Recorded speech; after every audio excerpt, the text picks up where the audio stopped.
Hello everyone, আপনাদের সবাইকে আবারও আপনাদের সবচেয়ে প্রিয় চ্যানেল স্টাডি ইন ওয়েনের নতুন আরেকটা ভিডিওতে আমরা জানাই অনেক অনেক স্বাগত। আজকে আমরা বেশ কিছু ইম্পর্টেন্ট টপিকস নিয়ে আলোচনা করব related to government jobs of Tripura বা সেন্ট্রাল গভর্নমেন্টের কর্মচারীদের বেশ কিছু লেটেস্ট ইস্যু নিয়ে এই ভিডিওতে আমরা আলোচনা করব। ঠিক আছে, যেমন এখানে থাকছে 8th পে কমিশন সংক্রান্ত, এটার ইমপ্লিমেন্টেশন সংক্রান্ত, কমিটি বানানো সংক্রান্ত, রিপোর্ট কবে সাবমিট হবে, এটার রিকমেন্ডেশনগুলো কবে ফাইনালি সেন্ট্রাল গভর্নমেন্টের এমপ্লয়িজদের জন্য মানা হবে সেটা সংক্রান্ত কি কি আপডেটস আছে, টার্মস অফ রেফারেন্সে যে এনসিজেসিএম এর যে স্টাফ মেম্বার্সরা আছে ওনারা কি কি রিকমেন্ডেশন ওনারা ওখানে ওনাদের ভিউজে দিয়েছেন রিগার্ডিং এমএসিপি। এমএসিপি মানে হচ্ছে মডিফাইড এশিওর্ড কেরিয়ার প্রোগ্রেশন স্কিম। ঠিক আছে, সেই মানে এই যে এমএসিপিটা কি আর এটার সাথে কিভাবে ত্রিপুরা সরকারি কর্মচারীদের ইস্যুটা রিলেটেড, যেখানে একটা লিডিং নিউজ পেপারে গতকালকে থেকে কিন্তু একটা আর্টিকেল দু পার্টে উঠেছে, গতকালকে আর আজকে। আমরা পুরোটা আর্টিকেল দেখাবো না, শুধুমাত্র তোমাদের সামারিটা বলে দেবো। তাছাড়া 8th পে কমিশনের সাথে এমএসসিপির কি লিঙ্ক আছে সেটা আমরা বলে দেবো along with the latest update. তাছাড়া ত্রিপুরার ক্যাবিনেটের মন্ত্রিসভার যে বৈঠক এই সপ্তাহতেই হওয়ার চান্স আছে। আমাদের অনারেবল সিএম ডক্টর মানিক শাহ উনি কিন্তু বর্তমানে দিল্লিতে আছেন, উনি মোস্ট প্রবাবলি আগামী কালকে উনি রিটার্ন করছেন। তারপর 22 তারিখ কিন্তু ক্যাবিনেট মিটিং একটা হওয়ার সম্ভাবনা আছে ত্রিপুরায়। সো সেই ক্যাবিনেট মিটিংয়ে কি কি এক্সপেকটেশনস বা কি কি আশা রাখা যায়, মানে তোমরা যারা সরকারি মানে যারা সরকারি চাকরির জন্য প্রিপারেশন নিচ্ছ বা আপনারা যারা কর্মচারী আছেন আপনারা কি আশা রাখতে পারেন সেগুলো আমরা আলোচনা করব। তাছাড়া এডিসিতে জব ক্রাইসিস, তিপ্রাসা অ্যাকর্ডের latest update, SSA teachers regularisation, অনিয়মিত কর্মচারীদের নিয়মিতকরণ সংক্রান্ত কি কি আপডেট আছে সবকিছু আমরা এই ভিডিওতে বলে দেবো। ওভারঅল এই ভিডিওটা ত্রিপুরার সকল চাকরি প্রত্যাশী বা জব এসপিরেন্টস প্লাস সরকারি কর্মচারী সবার জন্য খুব খুব গুরুত্বপূর্ণ। আপনারা প্লিজ এই ভিডিও লিঙ্কটা ম্যাক্সিমাম হোয়াটসঅ্যাপ, ফেসবুক, টেলিগ্রাম গ্রুপে শেয়ার করে সবাইকে গুরুত্বপূর্ণ আপডেটগুলো আপনারা জানিয়ে দেওয়ার চেষ্টা করবেন। ঠিক আছে, চলো শুরু করছি। Before I begin this video ছোট্ট একটা কথা বলে দিই, তোমরা যদি এমন অ্যাসপিরেন্ট হও যাতে ত্রিপুরা সংক্রান্ত রেগুলার সরকারি ফিক্সড পে, প্রাইভেট, কন্ট্রাকচুয়াল চাকরির জেনুইন আপডেট ইনফরমেশন লাগবে বা এই চাকরিগুলো লিখিত পরীক্ষা বা ইন্টারভিউ প্রিপারেশন করার জন্য ফ্রি ইউটিউব ক্লাসেস লাগবে বা latest news, current affair, GK এই সমস্ত ট্রেন্ডিং টপিক্স নিয়ে ইজি ওয়েতে জানার তোমাদের ইন্টারেস্ট আছে, then you are the right platform. তোমরা আমাদের চ্যানেল স্টাডি ইন ওয়েন এক্ষুনি সাবস্ক্রাইব করে সাইডের নোটিফিকেশন বেলটা কিন্তু অবশ্যই তোমরা ক্লিক করে রাখতে ভুলো না। আমাদের Facebook page, Telegram group, WhatsApp channel সবকিছু লিঙ্ক আমরা নিচে ডেসক্রিপশন বক্সে দিয়ে তোমাদের ছিল, তোমরা এগুলো ফলো করতে পারো বা জয়েন করতে পারো, ওখানে আমরা সমস্ত আপডেট জানাই আমরা শেয়ার করে থাকি। ঠিক আছে, আচ্ছা ছোট্ট একটু মানে একটা ছোট্ট একটা ইনফরমেশন দিয়ে দিই তোমাদের সকল সরকারি চাকরির যারা প্রিপারেশন নিচ্ছ কম্পিটিটিভ এক্সাম সব কিছুর জন্য, সবগুলো পরীক্ষার জন্য তোমরা পেয়ে যাবে আমাদের কাছে প্রিমিয়াম কোয়ালিটি নোটস, যেমন TPSC, combined election inspector, revenue inspector, youth organiser, senior computer অ্যাসিস্ট্যান্টের আরেকটা রিক্রুটমেন্ট আসছে, সেটা ত্রিপুরা হাইকোর্টের cook, LDC, PA, driver group D, SSC GD, CA তথা MT, stenographer, RRB, NTPC, assistant loco pilot group D, software TRLM, JRBT two, RPF constable, tehsildar, forest guard, Tripura police sub inspector constable, সমস্ত পরীক্ষার জন্য common পড়বে এই রকম প্রিমিয়াম কোয়ালিটি নোটস আমাদের থেকে নিতে তোমরা আমাদের এক্ষুনি কল বা হোয়াটসঅ্যাপের মাধ্যমে যোগাযোগ করে নিতে পারো। আমাদের কন্ট্যাক্ট নাম্বার হচ্ছে 6033157164। আমাদের কন্ট্যাক্ট নাম্বারটা প্রত্যেকটা স্লাইডের উপরে দেওয়া আছে ফর ইউর কনভিনিয়েন্স। ভালো করে শুনবেন। এমএসিপি রিলেটেড গতকালকে থেকেই ত্রিপুরার যে লিডিং নিউজ পেপার প্রতিবাদী কলাম ওখানে কিন্তু ফ্রন্ট পেজে বেশ কিছু উঠে আসছে যে এমএসিপির জন্য বেসিক পেতে ডিফারেন্স থাকার জন্য সেন্ট্রাল গভর্নমেন্টের এমপ্লয়িজদের থেকে, ঠিক আছে, সেন্ট্রাল গভর্নমেন্টের এমপ্লয়িজদের থেকে এমএসএপি মানে এমএসিপি, এটার ফুল ফর্ম হচ্ছে মডিফাইড এশিওর্ড কেরিয়ার প্রোগ্রেশন স্কিম। এটা একটা বেসিক্যালি স্কিম। এটার অর্থ কি, এমএসিপি কেন আনা হয়েছে, ধরুন আপনারা যে কোনো একজন সরকারি কর্মচারী উনি 30 বছর চাকরি করবেন, কি বলেছি 30 বছর, কিন্তু এইরকম দেখা যায় যে 30 বছরে ফর এক্সাম্পল আমরা বলছি যেমন সিনিয়র কম্পিউটার অ্যাসিস্ট্যান্ট যে রিক্রুটমেন্ট হয় আন্ডার ত্রিপুরা ফিনান্স ডিপার্টমেন্ট, যেটার বর্তমানে লিখিত পরীক্ষা কমপ্লিট, এটা নিয়ে অলরেডি কিন্তু আমরা বলেছি, কিন্তু এটার মধ্যে মেইন ইস্যু হচ্ছে এটার ওপরে কোনো পোস্ট নেই প্রমোশনের জন্য। তাহলে এবার হচ্ছে বেতন কি করে বাড়বে, ইয়ারলি তো 3% মানে ইনক্রিমেন্ট হবে, ডিআরএস অ্যালাওয়েন্স যখন দেবে তখন বাড়বে, কিন্তু গ্রেড পে কি করে আপগ্রেড হবে, স্কেলটা কি করে জাম্প করবে, তার জন্য সেই সংক্রান্ত mainly targeted to that category of post যেগুলোতে কোনো প্রমোশনের অ্যাসপেক্টস নেই, পার্টিকুলারলি সেই সংক্রান্ত এমপ্লয়িজদের বেনিফিট দিতে গভর্নমেন্ট এই স্কিমটা নিয়ে এসেছিল। আগে এটা ছিল এশিওর্ড কেরিয়ার প্রোগ্রেশন স্কিম, এখন 7th পে কমিশন ইমপ্লিমেন্টেশন হওয়ার পর এটার নাম পরিবর্তন করে হয়ে গেছে মডিফাইড এশিওর্ড কেরিয়ার প্রোগ্রেশন স্কিম। ঠিক আছে, এটার সাথে রিসেন্ট 8th পে কমিশনের আপডেটটা কেন রিলেটেড, সো সেটাই আমরা বলছিলাম। এমএসসিপি হচ্ছে, আগে কি ছিল ত্রিপুরাতে 10 বছর, 17 বছর আর 25 বছর চাকরি করলে টোটাল 30 বছর যদি কেউ চাকরি করত, তখন ওর সার্ভিসের 10 বছর কমপ্লিট হলে একটা গ্রেড পেতে একটা আপগ্রেডেশন দেওয়া হতো, মানে নেক্সট লেভেল অফ পেতে চলে যেত স্যালারিটা উইদাউট এনি প্রমোশন। সেটাকেই বলা হতো এশিওর্ড কেরিয়ার প্রোগ্রেশন স্কিম। ঠিক আছে, এটা বেসিক্যালি একটা গভর্নমেন্ট স্কিম যেটা নাকি এনশিওর করে যে সমস্ত সরকারি কর্মচারীরা ওনাদের পুরো 30 ইয়ার্সের সার্ভিস লাইফে, আমরা যদি বলি যে যা যা আছে যত বছরের ফুল বেনিফিট যদি পেতে হয়, then you have to work for 30 years in any government service. ঠিক আছে, সো সেটাই ছিল যে 10 বছর সার্ভিস লাইফ হলে, 17 বছর সার্ভিস লাইফ হলে, 25 বছর সার্ভিস লাইফ হলে যদি প্রমোশন নাও হয়, তাহলে পে যে লেভেলটা আছে সেটাকে জাম্প করিয়ে দেওয়া হতো, যাতে প্রমোশনের পোস্ট না পেলেও আর্থিক ক্ষয়ক্ষতি যাতে না হয়, আর্থিক লাভটা যাতে হয়ে যায় সরকারি কর্মচারীদের। সেটাই ছিল কি এশিওর্ড কেরিয়ার প্রোগ্রেশন স্কিম, যেটা 7th পে কমিশন ইমপ্লিমেন্টেশন হওয়ার পর নাম হয়ে গেছিল কি মডিফাইড এশিওর্ড কেরিয়ার প্রোগ্রেশন স্কিম। এইবার সেন্ট্রাল গভর্নমেন্ট তো যে 6th পে সময় যে এসিপিটা ছিল সেটা, আর 7th পে ইমপ্লিমেন্টেশন করার পর এমএসিপি কোনো চেঞ্জেস রাখেনি। সমস্ত বেনিফিটস আছে সেন্ট্রাল গভর্নমেন্টের কর্মচারীরা ওনাদের সার্ভিস লাইফে 10 বছর হলে, 20 বছর হলে আর 30 বছর হলে ওনারা কিন্তু স্কেল আপগ্রেডেশন হয় ওনাদের, রিগার্ডলেস অফ ওয়েদার ওনাদের প্রমোশন হলো, অন্য পোস্টে গেল কি না গেল, আর্থিক বেনিফিটটা কিন্তু মানে পুরো সার্ভিস লাইফের 3 বার কিন্তু পায়। এখন কথা হচ্ছে ত্রিপুরার স্টেট এমপ্লয়িজদের জন্য এটা ছিল 10 বছর, 17 বছর আর 25 বছর। এইবার 7th পে কমিশন ইমপ্লিমেন্টেশন হওয়ার আগে 2017-18তে আগের যে গভর্নমেন্ট ছিল ত্রিপুরাতে, ঠিক আছে, ওনারা কিন্তু এখানে একটা স্কিম এনেছিলেন যেখানে বলা হয়েছিল যে যেই ইনক্রিমেন্টটা হবে এই যে এমএসসিপির স্কিমের আন্ডারে এই বছরগুলোতেই যে একটা লেভেল অফ পে যে বেড়ে যায়, লেভেল অফ পে একটা লেভেল থেকে আরেকটা লেভেলে জাম্প মারে, তার জন্য স্যালারি অনেকটাই বেড়ে যায়, প্রমোশন না পেলেও আর্থিক লাভটা কিন্তু ঠিকই হয়, সেটাই হচ্ছে এমএসসিপি। সো আগের যে গভর্নমেন্ট ছিল ত্রিপুরায়, ওনারা এই ছোট্ট একটা জিনিস করে ত্রিপুরা স্টেট গভর্নমেন্টের এমপ্লয়িজদেরকে অনেকটা কিন্তু ফিনান্সিয়াল ক্রাইসিসে কিন্তু ভুগিয়ে গেছেন। ঠিক আছে, এটা নিয়েই একটা আর্টিকেল উঠেছে রিসেন্টলি, যেটা আমরা দেখাবো। বেসিক্যালি কি হয়েছে, এখানে বলা হয়েছে যে এক্সিস্টিং পে লেভেলেই একটা ইনক্রিমেন্ট দিয়ে দিতে ত্রিপুরার সরকারি কর্মচারীদের, যেখানে সেন্ট্রাল গভর্নমেন্ট এমপ্লয়িজদের লেভেল পেতে আপগ্রেডেশন হয়, সেখানে বলেছে এক্সিস্টিং লেভেল অফ পেতেই এই বছরগুলো হলে 3% ইনক্রিমেন্ট দিয়ে দিতে, আবার বেসিকও কম। তার জন্য দেখা যায় এমএসএপি স্কিমের আন্ডারেও এই যত বছর ধরো 10 বছরে ত্রিপুরা স্টেট মানে গভর্নমেন্টের এমপ্লয়িজরা যত বেনিফিট পাওয়ার কথা তার থেকে অনেক বেশি টাকার অ্যামাউন্টে বেনিফিট পাচ্ছে সেন্ট্রাল গভর্নমেন্টের এমপ্লয়িজরা। অলরেডি 53% দিয়ে আবারও ডিএনএস অ্যালাওয়েন্স ঘোষণা হবে এর কিছুদিনের মধ্যেই, 25-26 তারিখের মধ্যেই ফর সেন্ট্রাল গভর্নমেন্ট এমপ্লয়িজ। তাহলে এখানে আরও ডিফারেন্স বেড়ে যাবে। অলরেডি 30% ডিএ ত্রিপুরাতে, 23% ডিফারেন্স, ডিএতেও কম, তারপর বিভিন্ন অ্যালাওয়েন্সেসও কম, তারপর ইউপিএস ইউনিফাইড পেনশন স্কিমটা এখনো চালু হয়নি, তাছাড়া প্রমোশন বন্ধ চলছে, অ্যাডহক প্রমোশন স্কিম, সবকিছু মিলিয়ে কিন্তু ত্রিপুরা স্টেট গভর্নমেন্টের এমপ্লয়িজরা কিন্তু অনেকটা কিন্তু কনফিউশন আছে যে কোন দিকে ওনারা বেনিফিট পাচ্ছেন compare to the central government employees.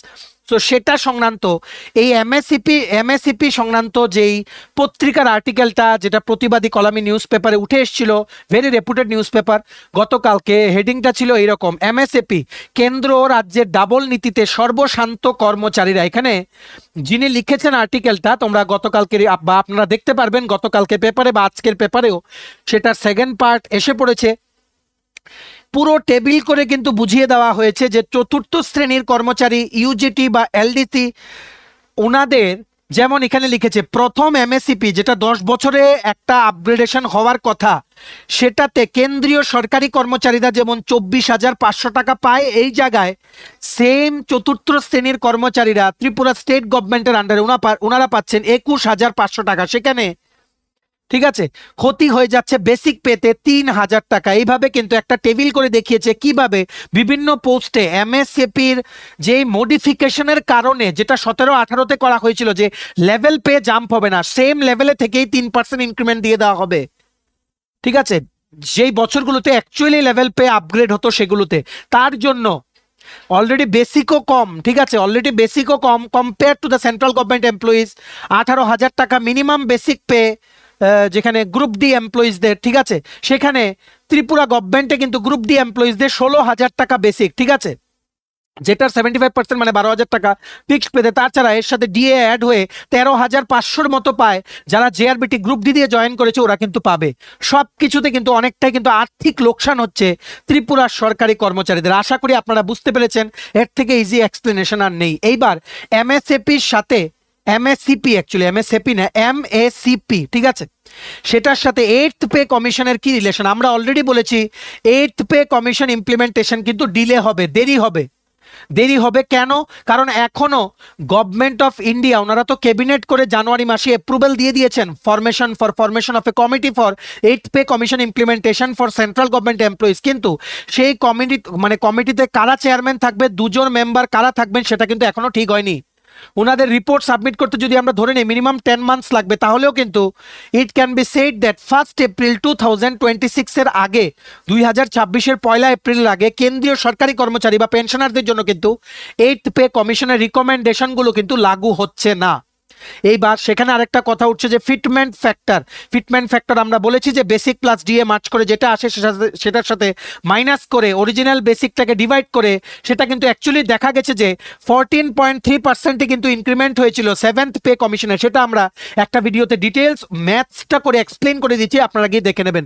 Video লিঙ্কটা নিচে আমরা ডেসক্রিপশন বক্সে দিয়ে রাখছি। ঠিক আছে, পুরো 8th পে কমিশনের fitment factor basic plus DA March কিভাবে হয়, কিভাবে ঠিক করা হয়, পে কমিশনের ওনারা কি করে কাজ করে, সবকিছু সেই ভিডিও দেখলে আপনাদের ক্লিয়ার হয়ে যাবে। ঠিক আছে, এইবার আমরা বলেছিলাম যে জেসিএম, এনসি জেসিএম, ঠিক আছে, যেটা নাকি স্টাফ সাইড, যারা আপনারা রেগুলারলি ফলো করেন আপনারা জানেন যে গভর্নমেন্ট অফ ইন্ডিয়ার department of personal and training, ওনারা কিন্তু NC JCM basically this is a body.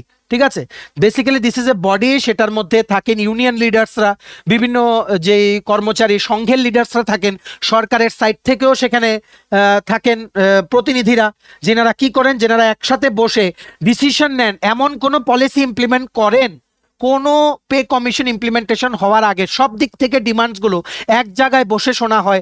সেগুলোই কিন্তু পরে যে টার্মস অফ রেফারেন্স রেডি করার জন্য সেগুলোই কিন্তু কাজে লাগে। মানে এমপ্লয়িজরা কি চায় সেই কথাগুলো ওঠে, গভর্নমেন্টের কি টার্গেট সেগুলোও কিন্তু ওঠে, এগুলো উঠেই টার্মস অফ রেফারেন্স বানানো হয়। টিওআর মানে কি? টার্মস অফ রেফারেন্স হচ্ছে বেসিক্যালি গাইডলাইন্স, যেগুলো বলে যে গভর্নমেন্টের যাতে আর্থিক ক্ষতি না হয়, এই গাইডলাইন্সগুলো মাথায় রেখে 8th পে কমিশন বা নতুন কোনো কমিশনের যখন মেম্বার্সরা অ্যাপয়েন্ট হবেন, ওনাদের এই গাইডলাইন্সগুলোকে মাথায় রেখেই সব কিছু সাজেশন দিতে হবে। এখন টিওআরই এখনো রেডি হয়নি। টিওআর রেডি হলে কমিটি গঠন করে ওনাদের হাতে টিওআরটা তুলে দেওয়া হবে, তারপর সেইভাবেই কিন্তু ওনারা কাজ করবেন। এখন টিওআরটা রেডি করার জন্য এনসিজেসিএম এর যারা আছেন ওনাদের সাথে কিন্তু মিটিং করেছেন department of personal training, government of ইন্ডিয়ার প্রতিনিধিরা। ঠিক আছে, বেসিক্যালি কি? বেসিক্যালি এটা একটা জয়েন্ট কাউন্সিল, ন্যাশনাল কাউন্সিলের এটা একটা জয়েন্ট কাউন্সিল, যেখানে থাকেন মানে কেন্দ্রীয় সরকারের কর্মচারীদের যে ইউনিয়ন আছে সেখানে লিডার্সরা, বিভিন্ন স্টাফ সাইডের অন্যান্য যেই মানে উপরের লেভেলে যারা আছেন, যেনারা পুরো কর্মচারীর যারা আছে তাদেরকে রিপ্রেজেন্ট করে ওনারা থাকেন, সেন্ট্রাল গভর্নমেন্টের এমপ্লয়িজদের সেন্ট্রাল গভর্নমেন্টকে রিপ্রেজেন্ট করার জন্য ওখানে অফিসার্সরা থাকেন। সবাই মিলে কি চায় সেন্ট্রাল গভর্নমেন্ট এমপ্লয়িজ আর গভর্নমেন্ট কি কি প্ল্যান করেছে সবগুলো মিলে একটা রিপোর্ট রেডি করা হয়, যেগুলো কাজে লাগে পরে পে কমিশনের মেম্বার্সদের ওনারা যখন কাজ করে। কারণ এমপ্লয়িজদের দিকটাও কিন্তু মাথায় রেখে কিন্তু করতে হয়, ঠিক আছে? এটা কিন্তু মনে রাখতে হবে। Basically JCM is joint consultative machinery.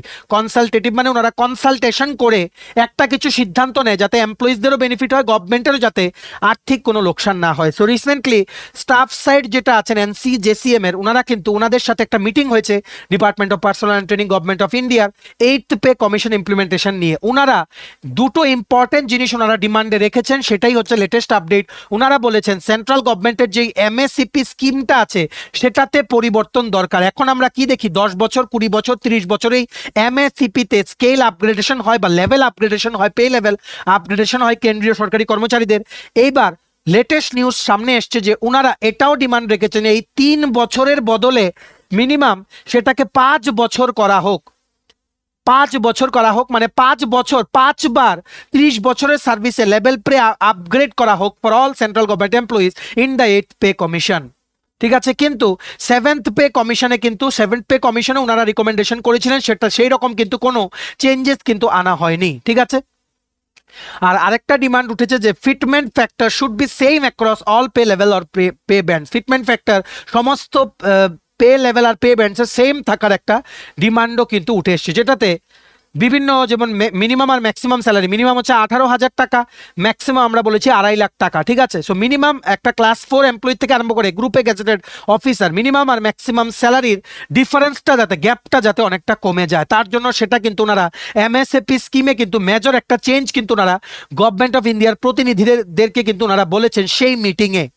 এখন দেখা যাক আদৌ কি 8th পে কমিশনে সেটা ইমপ্লিমেন্ট হবে কিনা, টার্মস অফ রেফারেন্সে সেটা ইনক্লুড হবে কিনা। তাহলেই তো 8th পে কমিশনের জন্য যে কমিটিটা গঠন হবে ওনারা সেটাকে মাথায় রেখে কাজ করবেন। বেসিক্যালি যে কমিটিটা গঠন হবে they are advisory committee, they only give the advice. Government সেটা রাখবে কিনা সেটা গভর্নমেন্টের উপরে, ঠিক আছে? কি লিখেছে দেখে রাখো, for the 8th pay commissions terms of reference মানে টিওআর, একটু আগে আমরা যেটা বললাম, staff side NCJCM suggest the minimum 5 promotion and changes to MSCP modified assured career progression. MSCP ensures all central government employees enjoy at least 3 promotions during a service period of 30 years. সেখানে 3 এর বদলে 5 বার pay level jump করার কথা কিন্তু বলা হয়েছে। So এখন দেখা যাক। আর এই জায়গায় কথা হলো ত্রিপুরা গভর্নমেন্ট কবে 8th পে কমিশন ইমপ্লিমেন্টেশন করবে সেটা সংক্রান্ত কোনো আপডেট নেই। তবে 16th ফিনান্স কমিশনের যে মেম্বারসরা এসছেন ওনাদের কাছে কিন্তু ডিমান্ড কিন্তু রাখা হয়েছে, ওনারা 31শে অক্টোবর ওনাদের রিপোর্ট কিন্তু সাবমিট করবেন। তার আগে যা যা পেন্ডিং ইস্যুস আছে, যতটুকু ডিআরএস অ্যালাউন্স ক্লিয়ার করা দরকার যদি 8th পে কমিশন হয়, সবগুলোর ব্যাপারে কিন্তু ডিসিশন নিতে হবে। যেমন অনিয়মিত কর্মচারীদের নিয়মিতকরণ সবকিছু নিয়ে স্টেট গভর্নমেন্টের, ত্রিপুরা গভর্নমেন্টের কিন্তু ডিসিশন কিন্তু নিতে হবে, ঠিক আছে? 7th পে কমিশনে সেন্ট্রাল গভর্নমেন্টের এমপ্লয়িজদের জন্য এমএসএপি রুলসে কোনো কিছু চেঞ্জ হয়নি। সো এবার কি আশা করা যায় যে এমএসসিপিতে চেঞ্জ হবে? যদি চেঞ্জ হয় ত্রিপুরাও কি সেটা অ্যাডপ্ট করবে? আবার যে ইস্যুটা চলে আসছে ত্রিপুরাতে এটা হচ্ছে অ্যাডহক প্রমোশন। অ্যাডহক প্রমোশনে কি হচ্ছে, যারা অ্যাডহক প্রমোশন পেয়ে রিটায়ার করছেন ওনাদেরকে ডাইরেক্ট এজি অফিস থেকে না করে দিচ্ছে যে অ্যাডহক পোস্টের 50% বেসিক পেনশন দেওয়া যাবে না, ডাইরেক্টলি কিন্তু স্টেট গভর্নমেন্টকে না করে দিয়েছে। যার জন্য আমাদের অনারেবল সিএম ডক্টর মানিক শাহ উনি কিন্তু বিভিন্ন অফিসিয়ালদের সাথে লম্বা সময় মিটিং করেছেন 2-3 বার যে কি করে এটা কি করা যায়। আবার কি আরেকবার অ্যাডহক প্রমোশন দেবেন? আর আরেকটা কথা বলে রাখি, সুপ্রিম কোর্টে যেই কেসটা চলছে রিগার্ডিং প্রমোশন, সেই কেসটা অ্যাকচুয়ালি কি হাইকোর্টে কিন্তু অর্ডার দিয়ে দিয়েছিল ত্রিপুরা গভর্নমেন্ট এমপ্লয়িজদের পক্ষে। সেটার এগেনস্টে তৎকালীন সময়ের যিনি মুখ্যমন্ত্রী, ঠিক আছে, শ্রী মানিক সরকার, ঠিক আছে, উনি কিন্তু এসএলপি ফাইল করেছিলেন। সেটা পরে অন্যান্য স্টেটের সাথে একসাথে মার্জ হয়ে গেছে। কিন্তু সারপ্রাইজিং বিষয় হলো এই যে সুপ্রিম কোর্ট ওনারা কিন্তু কোনোদিন কিন্তু স্টে অর্ডার দেননি ট্রান্সফার প্রমোশনে। স্টে অর্ডার বলতে বলেননি যে আর কোনো প্রমোশন হতে পারবে না যতদিন সেই কেসের রায় না বেরোয়। তবে কেন প্রমোশন হচ্ছে না সেটাই হচ্ছে মেইন। ওনারা কিন্তু হাইকোর্টের রায়টা মেনেই কিন্তু প্রমোশন এখন দিতে পারেনি, দে উইশ টু।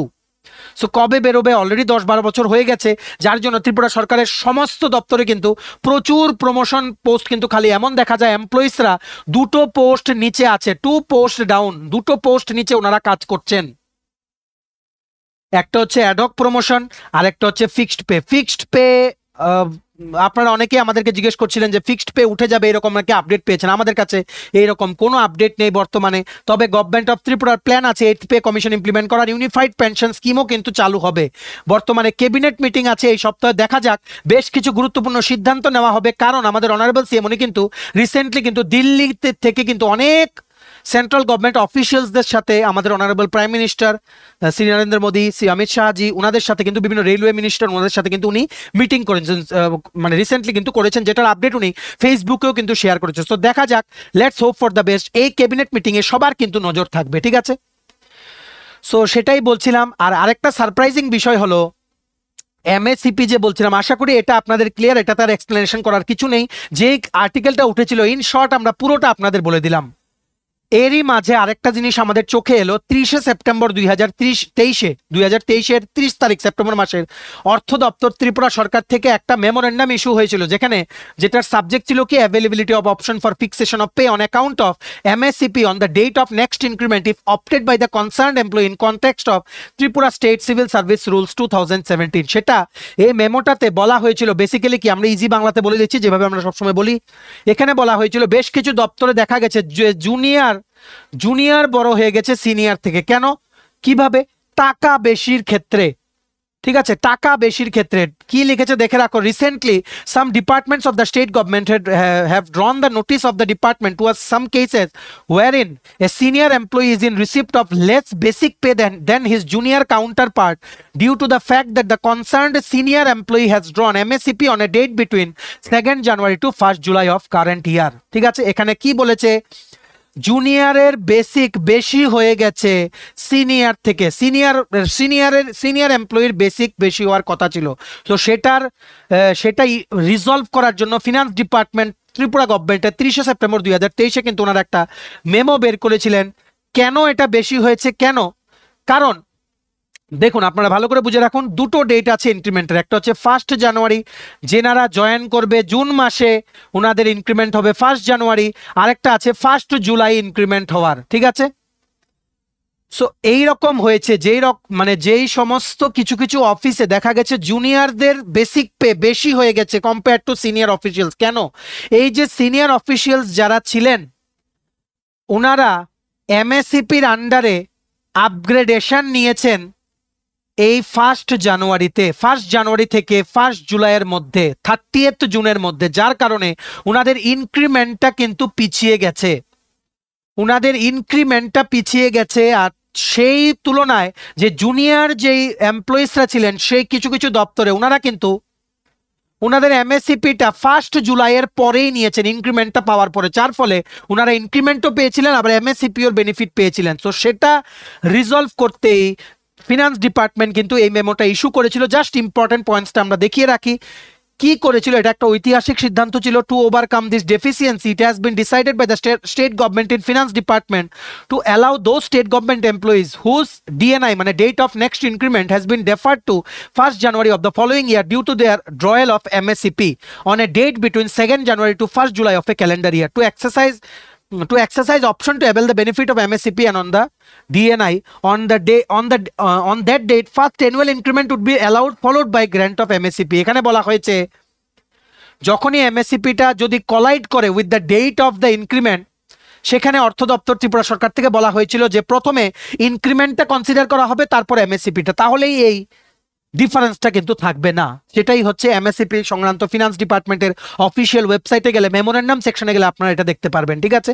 সেই এমএসসিপিতে সেন্ট্রাল গভর্নমেন্টের একটাই ডিফারেন্স হচ্ছে লেভেল পেতে আপগ্রেডেশন হয়ে যায় সেন্ট্রাল গভর্নমেন্ট এমপ্লয়িজদের, কিন্তু একই লেভেলে থেকে শুধু ইনক্রিমেন্ট হয় ত্রিপুরা সরকারি কর্মচারীদের, যার জন্য অনেকটা কিন্তু ডিফারেন্স হয়ে যায়। এমএসএপিতে থেকে সেম এমপ্লয়িজদের গ্রুপ ডি এমপ্লয়িজ যদি ত্রিপুরা গভর্নমেন্টের আন্ডারে হয় বা সেন্ট্রাল গভর্নমেন্টের, সেম এমএসসিপিতে 10 বছর পর প্রথম এমএসসিপি করলে অনেকটা টাকা কিন্তু ডিফারেন্স হয়ে যায়, 3000 টাকার মতো বেসিক পেতে ডিফারেন্স হয়ে যায়। সেটাই কিন্তু এই আর্টিকেলটাতে বুঝিয়েছে, ঠিক আছে? দেখা যাক সেটা কি আদৌ চেঞ্জ হবে কিনা, আবার কি আগের জায়গায় ফিরে আসবে যেখানে এমএসসিপিতে অ্যাকচুয়ালি লেভেলে জাম্প হতো। তো দেখা যাক এবার নেক্সট আপডেট আমরা কি। নেক্সট আপডেট হচ্ছে ত্রিপুরার সরকারি চাকরি সংক্রান্ত এই সপ্তাহেতেই আছে ক্যাবিনেট বৈঠক, ত্রিপুরার যে মন্ত্রিসভার বৈঠক। আমাদের অনারেবল সিএম ডক্টর মানিক শাহ উনি নিউ দিল্লি থেকে ফিরছেন আজকে। উনি দিল্লির যিনি সিএম, ওনার নতুন যিনি চিফ মিনিস্টার, ওনার শপথ গ্রহণ অনুষ্ঠানে ছিলেন। তাছাড়া এনডিএ অ্যালায়েন্সের একটা বৈঠকও ছিল, ওখানে উনি ছিলেন।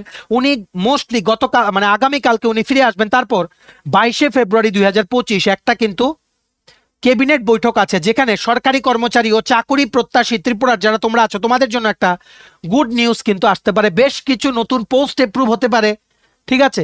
সেখানে ডিএ নিয়ে কি কোনো ঘোষণা হবে? যদি ঘোষণা না হয়, 21শে মার্চ থেকে যে বাজেট সেশন শুরু হচ্ছে ত্রিপুরা লেজিসলেটিভ অ্যাসেম্বলির, সেখানে অবভিয়াসলি 5% ডিএ ঘোষণা হওয়ার কিন্তু একটা সম্ভাবনা আছে, ঠিক আছে। ইত্যাদি বিভিন্ন ইস্যুস চলছে, যেমন দেখে রাখুন আপনারা পেনশন ও বাজেট। আজ মাঠে টিএসিসি এইচবি রোড। এখন এই ওল্ড পেনশন স্কিমে ফিরে আসার জন্য সবাই কিন্তু আন্দোলন করছেন, যেমন সিএমওতে স্মারকলিপি জিওএস সাড়া দিয়েছে, মানে চিফ মিনিস্টার অফিসে বেশ কিছু সংগঠনের ওনারা কিন্তু ডেপুটেশন জমা করছেন, বেশ কিছু ডিমান্ড জমা করছেন। সেখানে আবার টেট যে কর্মচারীরা আছেন ওনাদের একটা মেইন ডিমান্ড হচ্ছে ফিক্সড পে যাতে তুলে দেওয়া হয়, ফিক্সড পে তুলে দেওয়ার ডিসিশনটা যাতে 31শে অক্টোবরের মধ্যে নেওয়া হয়। সর্বশিক্ষা অভিযান টিচার্সদের রেগুলারাইজেশন করার ডিসিশনটা যাতে 31শে অক্টোবরের মধ্যে নেওয়া হয়, নাহলে কিন্তু সবাই কিন্তু বঞ্চিত থেকে যাবে। অনেক কিছু ত্রিপুরা ইস্যুস, অনেক কিছু কারেক্ট করা দরকার। আমরা আশা করছি আমাদের অনারেবল সিএম ডক্টর মানিক শাহ ওনার নেতৃত্বে কিন্তু ভালো ডিসিশন কিন্তু নেওয়া হবে। উনি যখন চিফ মিনিস্টার হয়েছেন উনি এসে অনেকটা ডিএর গ্যাপ কিন্তু উনি কমিয়ে দিয়েছেন, ঠিক আছে। তাছাড়া জব এক্সপিরিয়েন্সদের জন্য উনি কিন্তু পিআরটিসি কিন্তু ম্যান্ডেটরি করেছেন, যেটা সুফল সমস্ত ত্রিপুরা সরকারি কর্মচারীরা, সরকারি চাকরির প্রার্থীরা বা প্রত্যাশীরা কিন্তু দেখছে। যেমন এখানে আরেকটা আর্টিকেল উঠে এসেছিল, এখানে কি বলেছে, 7 বছর চাকরি করেও 700 শিক্ষক শিক্ষিকা অনিয়মিত। রাজ্যে 7 বছরেও টেট শিক্ষক শিক্ষিকাদের নিয়মিত বেতনক্রম প্রদান করা হয়নি, যদিও প্রতিশ্রুতি ছিল চাকরির প্রথম দিন থেকেই তারা রেগুলার পে স্কেল পাবে, যা বর্তমানে হাসির খোরাকে পরিণত হয়েছে। এটা রাষ্ট্রীয় কণ্ঠ নিউজ পেপারের 17 তারিখের ভেতরের দিকের পেজে আপনারা পেয়ে যাবেন, ঠিক আছে। এখানে বলা হয়েছে, আর ফিক্সড পে নিয়ে রিসেন্টলি কিছুদিন আগে একটা আপডেটও এসেছিল, বলেছিল যে পুরো কেরিয়ারে অন্য নতুন কোনো ফিক্সড পেতে চাকরি পেলেও ওভারঅল 5 ইয়ার্স ফিক্সড পে করতে হবে। আগের ফিক্সড পে গুলিও কাউন্ট হবে যদি নতুন ফিক্সড পে পায়, ঠিক আছে, যদি নতুন ফিক্সড পে চাকরি যদি পায়। Fixed pay issue, ad hoc promotion issue, dearness allowance issue, OPS pension স্কিমের ইস্যু, নিয়মিতকরণের ইস্যু, বেশ কিছু সিদ্ধান্ত কিন্তু পেন্ডিং। আমরা আশা করছি আমাদের অনারেবল সিএম কর্মচারীদের স্বার্থে এই ঐতিহাসিক সিদ্ধান্তগুলি উনি কিন্তু আবারও নেবেন। আমাদের সবার নজর থাকবে এই সপ্তাহের যে ক্যাবিনেট বৈঠক আছে, খুব গুরুত্বপূর্ণ ক্যাবিনেট বৈঠক, সেখানে অনেক গুরুত্বপূর্ণ সিদ্ধান্ত হতে পারে। সেই ক্যাবিনেট মিটিংয়ে কি কি আপডেট ছিল আমরাই সবার প্রথম আপনাদের জানিয়ে দেবো। আপনারা কিন্তু আমাদের চ্যানেল সাবস্ক্রাইব করে সাইডের নোটিফিকেশন বেলটা কিন্তু ক্লিক করে রাখতে ভুলবেন না, ঠিক আছে। এইবার আমরা চলে আসছি ত্রিপুরা অটোনোমাস ডিস্ট্রিক্ট কাউন্সিল বা এডিসিতে যে চাকরির ক্রাইসিস চলছে আর টিপ্রাসা অ্যাকর্ডের যে আপডেটটা আপনারা দেখে রাখুন। আজকের ফরিয়াদ নিউজ পেপারে 16 ফেব্রুয়ারির আর ফেব্রুয়ারিতে একটা আর্টিকেল উঠে এসছে, বাড়ছে বেকারদের সংখ্যা, এডিসিতে শূন্য পদ পূরণে উদাসীন ভূমিকায় প্রশাসন। 3 বছর অতিক্রান্ত হয়ে 4 বছর পড়ল তিপ্রামথার এডিসির ক্ষমতায়, আর কিছুদিনের মধ্যেই আবারও এডিসি নির্বাচনের প্রস্তুতি শুরু হবে। কিন্তু মথা নেতৃত্বের প্রতিশ্রুতি অনুযায়ী এখন পর্যন্ত এডিসির কোনো দপ্তরে স্থায়ী কোনো নিয়োগ নেই, অথচ রাজ্য সরকার বিভিন্ন দপ্তরে নিয়োগ প্রক্রিয়া অব্যাহত রেখেছে। এতদিন কেন্দ্র আর বঞ্চনার ক্যাসেট বাজিয়ে গেছে। যাই হোক, এগুলো পলিটিক্যাল ব্যাপার, আমরা বলবো না এখানে, কারণ আমাদের এটা এডুকেশনাল চ্যানেল।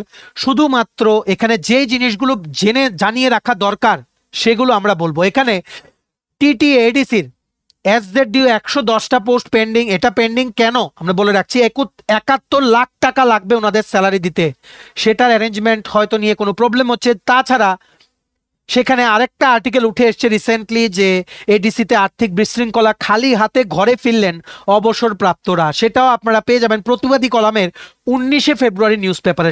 সারা জীবন চাকরি করে অবসরে গেলেন খালি হাতে, অবসরে যাওয়ার পর প্রাপ্য কিছুই পেলেন না, বলা যায় শূন্য হাতেই বাড়ি ফিরলেন। তাও 1 2 নয়, প্রায় শতাধিক সরকারি কর্মচারী যারা এডিসিতে চাকরি করতেন অবসরে যাওয়ার পর এখনো প্রাপ্য কিছু পায়নি, 1 টাকাও না। ফলে চরম অভাব অনটনের মধ্যে দিয়ে গুজরান করছেন অবসরে যাওয়া যে কর্মচারীরা আছেন, ঠিক আছে। আমরা কিন্তু প্রায়ই দেখি এডিসিতে কিন্তু পেনশন প্লাস স্যালারি দিতে কিন্তু লেট হয়, ঠিক আছে। তাছাড়া বেশ কিছু রিক্রুটমেন্ট পেন্ডিং আছে, যেমন SZDO, PA, junior engineer, agri officer, একটাও কিন্তু কমপ্লিট করতে পারেননি এডিসি প্রশাসন। আমরা রিকোয়েস্ট করব ওনারা যাতে, আমাদের অনারেবল বুবাগরা উনি যাতে স্টেপ নেন বা এডিসি প্রশাসন যাতে স্টেপ নেয়, এডিসির যে পেন্ডিং রিক্রুটমেন্ট প্রসেসগুলো আছে ওগুলো যাতে খুব তাড়াতাড়ি যাতে শেষ করা হয়। তাছাড়া তিপ্রাসা অ্যাকর্ডের লেটেস্ট আপডেট কি, অলরেডি কিন্তু মিটিং হয়েছে আমাদের honourable union home minister Shri Amit Shahji যখন ত্রিপুরাতে এসেছিলেন টু অ্যাটেন্ড 71st নর্থ ইস্টের প্ল্যানারি কাউন্সিল মিটিং, তখন কিন্তু উনি মিটিং করেছেন। বেশ কিছু demand, 125th constitution amendment bill pass করানো, ঠিক আছে, যেটার আন্ডারে অনেক অ্যাডমিনিস্ট্রেটিভ কন্ট্রোল বাড়বে, ডাইরেক্ট ফান্ডিং ফ্রম সেন্ট্রাল, তারপরে এইমসের মতো একটা হসপিটাল বানানো, বেশ কিছু। তারপর বিধানসভায় 20 আসন থেকে বাড়িয়ে 25টা আসন রিজার্ভ করা ফর এসটি কমিউনিটি আর একটা আসন রিজার্ভ করা ফর মণিপুরি কমিউনিটি ইত্যাদি বিভিন্ন ছিল। ঠিক আছে, আমাদের অনারেবল বুবাক রাসি, প্রদ্যুৎ কিশোর মানিক উনি কিন্তু রিসেন্টলি কিন্তু বলেছিলেন যে ফেব্রুয়ারি থেকে কিন্তু সুফল দেখা যাবে তিপ্রাসা অ্যাকর্ডের। এখানে আরেকটা আর্টিকেলে উঠে এসছে আজকের ফরিয়াদ নিউজ পেপারের 18ই ফেব্রুয়ারির আর্টিকেলে যে বিধানসভাতে এসসি সংরক্ষিত আসন ও এডিসিতে আসন বৃদ্ধির দাবি মথার, ঠিক আছে, ইত্যাদি বিভিন্ন ইস্যুস কিন্তু চলছে ত্রিপুরা টিটি এডিসিতে। সো আশা করছি এই যে 125তম সংবিধানের সংশোধনী বিলটা সেটা পাস হয়ে যাবে। Land rights, cultural rights, political rights, সমস্ত কিছু যেগুলো ইন্ডিজিনিয়াস পিপল আছে ওনাদের কিন্তু সমস্ত রাইটস কিন্তু এই তিপ্রাসা অ্যাকর্ড ত্রিপাক্ষিক চুক্তি যেটা ছিল সেটার আস্তে আস্তে সবগুলো কিন্তু ইমপ্লিমেন্ট করা হবে। নাম্বার 1 হচ্ছে সেন্ট্রাল গভর্নমেন্ট থেকে ডাইরেক্ট ফান্ডিং, ঠিক আছে। নাম্বার 2 হচ্ছে এডিসি প্রশাসনের যে মানে যেই ডেভেলপমেন্ট ওয়ার্ক সেগুলোর জন্য আরো মোর ফান্ডিং দেওয়া ফ্রম দ্য সেন্ট্রাল গভর্নমেন্ট, ঠিক আছে। নাম্বার 3 হচ্ছে ত্রিপুরা লেজিসলেটিভ অ্যাসেম্বলিতে 20টা আসন থেকে বাড়িয়ে 25টা আসন রিজার্ভ করা ফর শিডিউল ট্রাইব, একটা আসন রিজার্ভ করা ফর মণিপুরি কমিউনিটি ইত্যাদি বিভিন্ন। তাছাড়া আরেকটা ডিমান্ড ছিল 125তম সংবিধানের সংশোধনী বিল যেটা 2019 থেকে পেন্ডিং আছে সেন্ট্রাল গভর্নমেন্টের ইউনিয়ন হোম মিনিস্ট্রিতে, সেটাকে পাস করিয়ে দেওয়ার। দেখা যাক এগুলো কবে হয়। আর আমরা আশা করছি এডিসি প্রশাসন কিন্তু পেন্ডিং যে চাকরির প্রসেসগুলো আছে সেগুলোকে কমপ্লিট করতে ওনারা কিন্তু যথাযথ পদক্ষেপ নেবেন, কারণ অনেক কষ্ট করে সমস্ত জব এক্সপিরিয়েন্সরা কিন্তু রোদে দাঁড়িয়ে কিন্তু চাকরিগুলোর দরখাস্ত কিন্তু জমা করেছিল, ঠিক আছে। সো এখানে আরো যেমন আরেকটা জিনিস উঠে এসছে, ত্রিপুরা রাজ্যের সরকারি কর্মচারীদের যে অনিয়মিত কর্মচারীরা আছে, ফর এক্সাম্পল এসএসএ সর্বশিক্ষা অভিযানের ত্রিপুরা হাইকোর্ট কিন্তু অলরেডি ওনাদের নিয়মিতকরণের কিন্তু অর্ডার কিন্তু দিয়ে দিয়েছিল, কিন্তু রিসেন্টলি কিন্তু এসএলপি ফাইল করা হয়ে গেছে from state government in the supreme court. বর্তমানে সেটা বিচারাধীন আছে। তো এখনো এটা বলা যাচ্ছে না যে আনটিল এন্ড আনলেস সেই সুপ্রিম কোর্টের কেসের কোনো রায় আসুক সেটা কিন্তু বলা যাচ্ছে না যে আদৌ কি সেখানে হয়েছে কিনা কিছু, ঠিক আছে, মানে এসএস এর নিয়মিতকরণ হবে কিনা সেই নিয়ে আজকের ফরিয়াদ নিউজ পেপারে 14ই ফেব্রুয়ারি একটা আর্টিকেল উঠে এসেছিল। সেখানে কি বলা হয়েছিল, এসএস এর নিয়মিতকরণের সিদ্ধান্ত নিয়ে ধোঁয়াশা সৃষ্টি। এসএস এর নিয়মিতকরণের সিদ্ধান্ত নিয়ে ধোঁয়াশা সৃষ্টি হয়েছে। ষোড়শ অর্থ কমিশন থেকে টাকা পেতে হলে চলতি বছরের 31 অক্টোবরের মধ্যে এসএস এর দাবি পূরণ করতে হবে। এসএস এর দাবি নিয়মিতকরণ, কিন্তু আদালতের রায় মানলে সরকার আগেই নিয়মিতকরণের সিদ্ধান্ত নিত, এমন বক্তব্য একটা অংশের। আবার এসএস এর শিক্ষক বাস্তব দেববর্মা চিঠি দিলেন সরকার প্রধানকে, তাও বেশ কয়েকদিন হয়ে গেছে, এখনো চিঠির প্রেক্ষিতে সরকার প্রধান উত্তর দেননি। বাস্তবে এসএস এর শিক্ষক কর্মচারীদের দাবি পূরণ হলেই পরবর্তী অর্থ কমিশন অর্থ মঞ্জুর দেবে, অন্যথায় এইভাবেই যেতে হবে এসএস এর শিক্ষক কর্মচারীদের। বাম আমলে এসএস এর জন্য ডিএ থাকতো, এখন তাও দেওয়া হয় না। তাছাড়া টিচার ইনচার্জরাও আর্থিকভাবে বঞ্চনার শিকার হচ্ছে, ঠিক আছে। এই পরিস্থিতিতে এসএস এর শিক্ষক কর্মচারীদের জন্য সত্যি কি ভাবে সরকার? যদি ভাবে তাহলে 31 অক্টোবরের মধ্যেই নিয়মিতকরণের সিদ্ধান্ত নিতে হবে বলে জানান। সেটা এখনো পেন্ডিং, সুপ্রিম কোর্টে একটা এসএলপি ফাইল করা হয়ে গেছে রিগার্ডিং সর্বশিক্ষা অভিযানের টিচার্সদের নিয়ে, ঠিক আছে। এছাড়া আরেকটা আপডেট আছে যে সেটা বিভিন্ন লিডিং নিউজ পেপার উঠেছে, যেমন আমরা ত্রিপুরা দর্পণ পত্রিকার 17ই ফেব্রুয়ারিতে একটা আর্টিকেল উঠে এসেছিল। সেখানে কি বলা হয়েছিল, মহাকরণ অভিযানে যাচ্ছেন রাজ্যের অনিয়মিত কর্মচারীরা। চাকরিতে নিয়মিতকরণ সাপেক্ষে সম কাজে সমবেতন ইত্যাদি দাবিতে অনিয়মিত কর্মচারীরা মার্চ মাসের 3য় সপ্তাহে মহাকরণের অভিযানের ডাক দিয়েছে। রবিবার ত্রিপুরা অনিয়মিত কর্মচারী মঞ্চের কার্যকরী কমিটির সভায় রাজ্যের মুখ্য সচিবের কাছে অনিয়মিত কর্মচারীদের দাবি সংবলিত স্মারকলিপি প্রদানের সিদ্ধান্ত নেওয়া হয়েছে। অনিয়মিত কর্মচারীরা মিছিল করে মহাকরণে মুখ্য সচিবের নিকট স্মারকলিপি প্রদান করবেন। মার্চ মাসের 3য় সপ্তাহে আগরতলায় অনিয়মিত কর্মচারীদের সর্ববৃহৎ জমায়েত সংগঠিত করার সিদ্ধান্ত আজকে সভায় নেওয়া হয়েছে। অনিয়মিত কর্মচারীদের নিয়মিতকরণের প্রশ্নে রাজ্য সরকারের ভূমিকায় তীব্র সমালোচনা করেন কার্যকরী সভায় উপস্থিত শতাধিক সদস্য। অনিয়মিত কর্মচারীদের প্রকৃত সংখ্যা 40,000, মানে অথচ রাজ্য বিধানসভায় প্রশ্নোত্তরে অনিয়মিত কর্মচারীদের সংখ্যা 1400 সরকার বলায় অনিয়মিত কর্মচারীরা ক্ষোভ প্রকাশ করেছেন।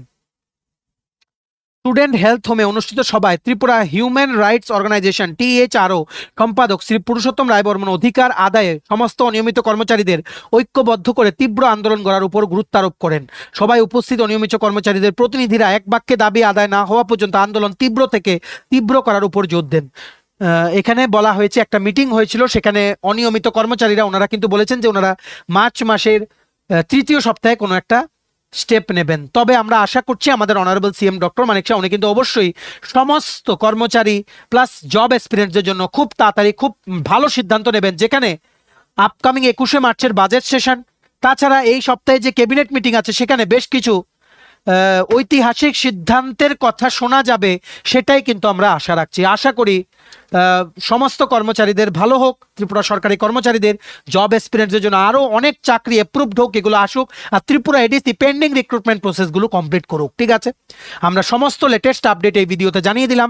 এবার আপনারা প্লিজ এই ভিডিও লিঙ্কটা ম্যাক্সিমাম হোয়াটসঅ্যাপ, ফেসবুক, টেলিগ্রাম গ্রুপে শেয়ার করে আপনাদের কোলিগস বা আপনাদের বন্ধু বান্ধব সবাইকে ইউজফুল ইনফরমেশনগুলো, আপনারা নলেজেবল ভিডিও যা যা নলেজ আমরা দিলাম আপনাদেরকে সবগুলো আপনারা জানিয়ে দেওয়ার চেষ্টা করবেন। ঠিক আছে, চলুন ভিডিওটা এতটুকু দেখে থাকলে থ্যাঙ্কস ফর ওয়াচিং। আর ভালো লাগলে অবশ্যই লাইক করে দেয়। আর তোমরা যদি সরকারি চাকরির প্রতিযোগিতামূলক পরীক্ষার অ্যাসপিরেন্ট হয়ে থাকো, যদি ভিডিও দেখছো এমন হয়ে থাকো, তোমাদের সমস্ত আপকামিং পরীক্ষা Tripura TPSC, SSC, JRBT, high court, তারপর যেমন বিভিন্ন এসএসসি, রেলওয়ে, সমস্ত পরীক্ষার জন্য আমাদের কাছে তোমরা পেয়ে যাবে ফুল সিলেবাস, কমপ্লিট নোটস। এই নোটসগুলো পেতে তোমরা আমাদের এক্ষুনি কল বা হোয়াটসঅ্যাপের মাধ্যমে যোগাযোগ করে নিতে পারো। আমাদের কন্ট্যাক্ট নাম্বার হচ্ছে 6033157164। আমাদের চ্যানেলটা অবশ্যই সাবস্ক্রাইব করে দেবেন। এই সংক্রান্ত, ত্রিপুরা সরকারি কর্মচারী সংক্রান্ত, ক্যাবিনেট বৈঠক সংক্রান্ত, ত্রিপুরা চাকরি সংক্রান্ত, চাকরির প্রসেস সংক্রান্ত, চাকরির পরীক্ষার প্রিপারেশন সংক্রান্ত সমস্ত লেটেস্ট আপডেটেড ভিডিও সবার প্রথম আপনারা আমাদের এই চ্যানেলে কিন্তু পেয়ে যাবেন। সো সাবস্ক্রাইব করে আপনারা সাইডে নোটিফিকেশন বেলটা কিন্তু ক্লিক করে রাখতে ভুলবেন না। ঠিক আছে, চলুন, have a nice day, take care and bye by.